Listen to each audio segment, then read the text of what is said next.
இன்றைக்கி சில பசங்க பார்க்கில் தனியாக இருக்க ஒரு பொண்ணுக்கிட்ட வேணும்னே வம்பிழுத்து தப்பாக நடந்துக்கிறாங்க. அப்போ என்ட்ரி கொடுத்த நம்ம ஹீரோ அந்த பொண்ணை காப்பாற்றி கூட்டிகிட்டு போயிடுறான். ஆனாலும் அந்த பசங்க விடாமல் அந்த ஹீரோவை அடிக்கிறாங்க. வேறு வழியே இல்லாமல் ஹீரோவும் அவங்கள அடித்து போட்டுட்டு அந்த பொண்ணை காப்பாற்றிடுறான். இவங்க சின்ன பசங்க அப்படிங்கிறதால ஹீரோ மேலே போலீஸில் கேஸ் ஃபைல் பண்ணிடுறாங்க.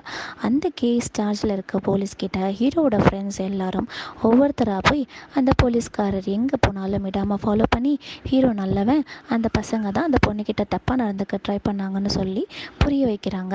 அதுலேயும் ஒருத்தன் பாத்ரூம் வர ஃபாலோ பண்ணி போய் பேசுகிறான். டேய், என்னடா வேணும் உங்களுக்கெல்லாம்?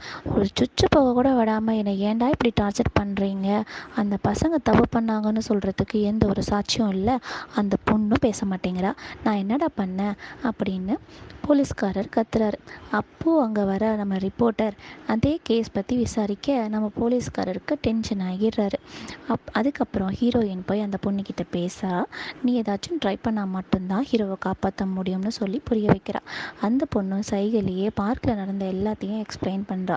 பார்க் பக்கத்தில் இருந்த மாடியில் ஒருத்தன் வீடியோ எடுத்திருக்கான்னு ஹீரோயின்கிட்டையும் போலீஸ்காரர்கிட்டையும் சொல்ல, ஹீரோயினும் போலீஸும் வேகமாக போய் அந்த வீட்டில் இருந்தவன் ஃபோனை வாங்கி செக் பண்ணி பார்க்குறாங்க. அந்த வீடியோவை வச்சு ஒரு வழியாக ஹீரோவை காப்பாற்றிடுறாங்க.